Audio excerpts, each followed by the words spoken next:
लोकसभेच्या निवडणुकीत मतदानाचा हक्क मतदारांनी बजावत मतदानाचा टक्का वाढवण्यासाठी मविप्र संचलित जनता विद्यालय पांढुर्ली या विद्यालयाच्या वतीने 8 एप्रिल रोजी मतदान जनजागृती रॅली काढून विद्यार्थी व शिक्षकांनी आवाहन केले।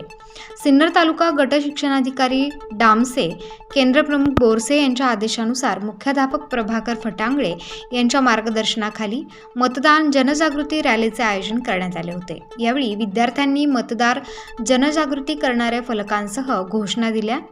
या प्रसंगी शालेय विद्यार्थ्यांसमवेत विद्यालयाचे मुख्याध्यापक प्रभाकर फटांगळे, पत्रकार वाल्मिक शिरसाट, उपशिक्षक दिलीप हागवणे, प्रवीण पाळदे, गायखे, सुनंदा अहिरे, जयश्री पवार, शैला गवळी, खंडागळे, गडाख, मनीषा कापुरे, करवंदे, प्रियंका तांबे, सर्व शिक्षक, सहकारी भाऊसाहेब वाजे, दिलीप सूर्यवंशी व प्राथमिक शाळेचे सर्व विद्यार्थी व त्यांचे शिक्षक या रॅलीमध्ये सहभागी होऊन गावातून गल्लोगल्ली मतदान जनजागृती करण्यासाठी प्रभात फेरी काढली।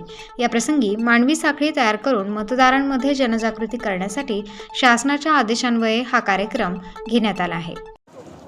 आज 8 एप्रिल 2024 जनता माध्यमिक उच्च माध्यमिक विद्यालय पांढुर्ली तसेच जिल्हा परिषद पांढुर्ली शाळा या संयुक्त विद्यमानं आज आपल्या पांढुर्ली गावामध्ये मतदान जनजागृती अभियान अंतर्गत सर्व नागरिकांनी आपला मतदानाचा जो हक्क आहे तो कर्तव्य म्हणून या ठिकाणी बजवावा असं या ठिकाणी मी जनता माध्यमिक उच्च माध्यमिक विद्यालय पांढुर्ली मुख्याध्यापक या नात्यानं सर्व गावातील नागरिकांना या ठिकाणी आवाहन करतो।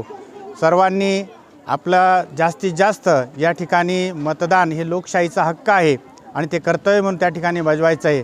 आपल्याला जे काही 18 वर्षाच्या पुढे जो नवीन मतदार झालेला आहे, नव तरुण ज्यांना म्हणूया, त्यांनी या ठिकाणी मतदानाचा हक्क बजवायचा आहे।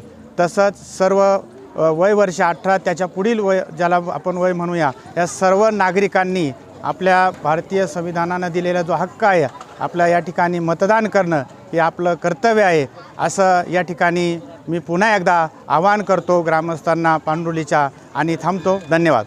स्टार न्यूजसाठी वाल्मिक शिरसाट, नाशिक।